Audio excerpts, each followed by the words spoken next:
Welcome back into another episode of Hefe's World. And if you haven't already, make sure you hit that subscribe button down below. But let's go ahead and get right into today's episode. We are doing the Smackdown review episode. Smackdown kicked off with Cody Rhodes, our WWE champion. Cody cut a promo on WrestleMania in the match with John Cena. That was eventually cut off with Randy Orton. Randy Orton will make his way down to the ring, cut a promo on how great Cody's doing, everything he's done for the business, and then let him know that he's going to beat Kevin Owens. And he told Cody that he'll beat Cena and he'll be coming for that 15th world title. This is eventually cut off by Drew McIntyre. Drew said that it should be Cody and Drew McIntyre and not him and Cena. He again tells us he was screwed by um, Damien Priest, and pretty much this all leads to Drew eventually getting in the ring.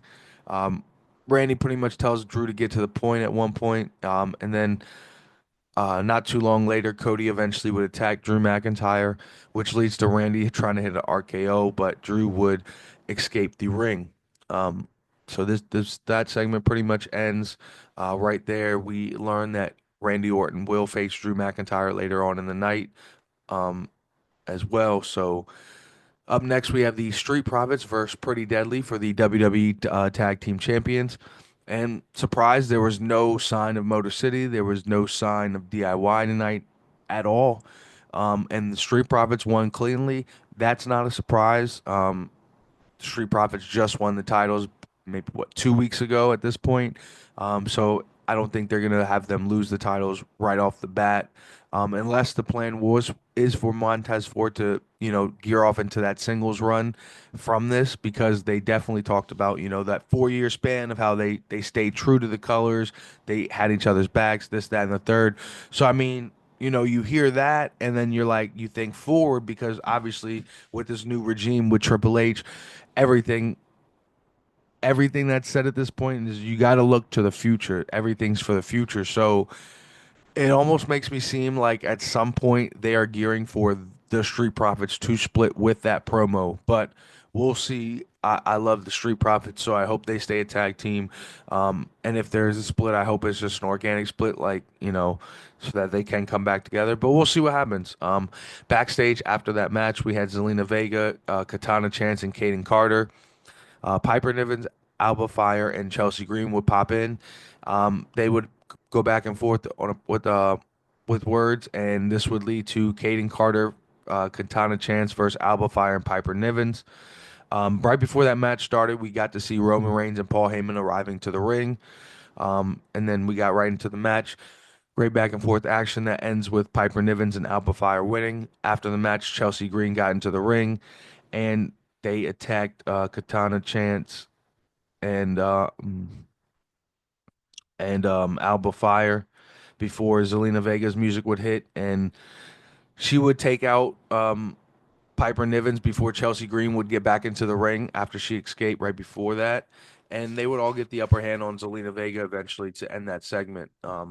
So there's obviously a lot more brewing between Chelsea Green and Piper Nivens, Alba Fire, and Zelina Vega, Katana Chance, and Kaden Carter. So we will see what happens with all these women.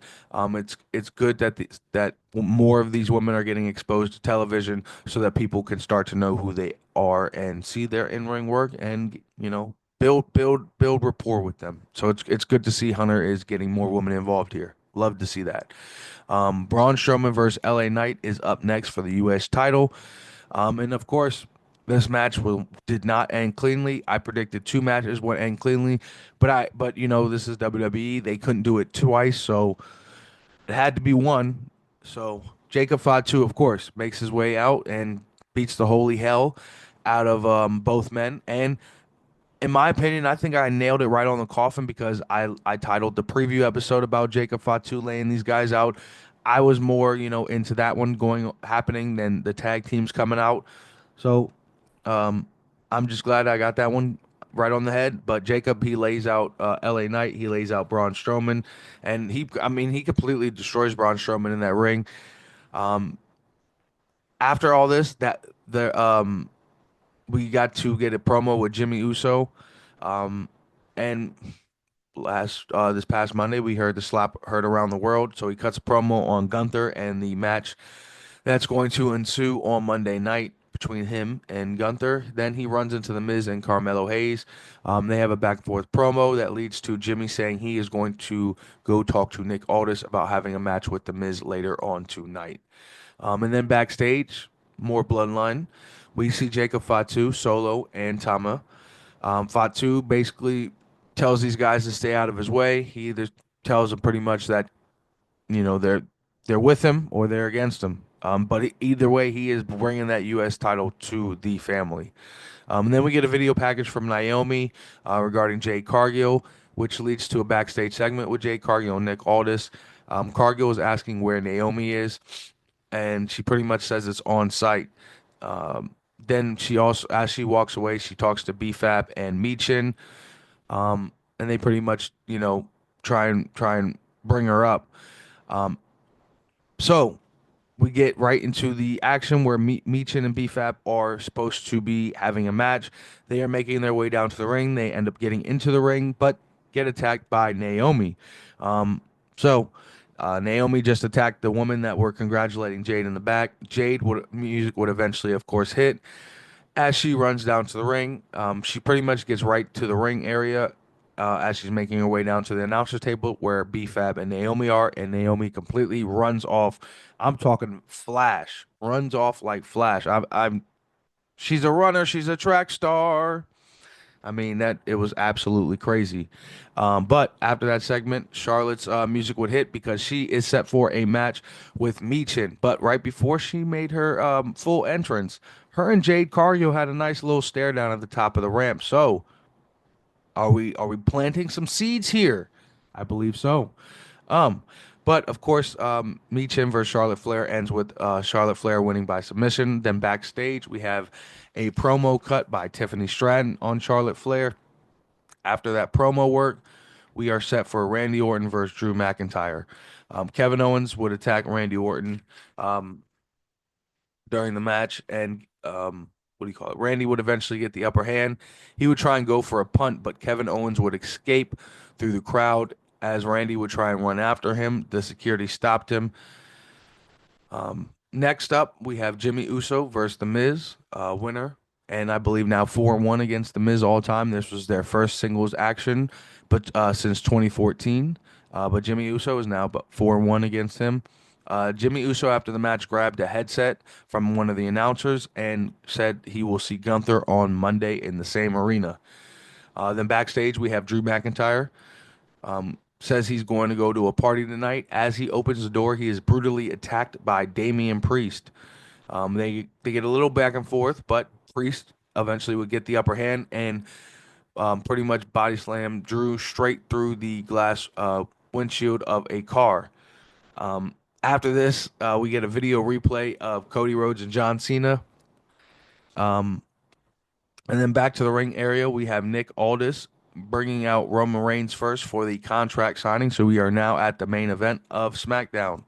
Roman Reigns cuts his promo and then signs his contract. As soon as he's about to begin talking again, Seth Rollins' music would hit. He makes his way down to the ring. Him and Roman go back and forth before Rollins ends up signing the contract. As soon as Rollins signs that, as soon as he puts his hand down to sign that contract, CM Punk's music immediately hits, and Punk would get into the ring. He would try and read the contract.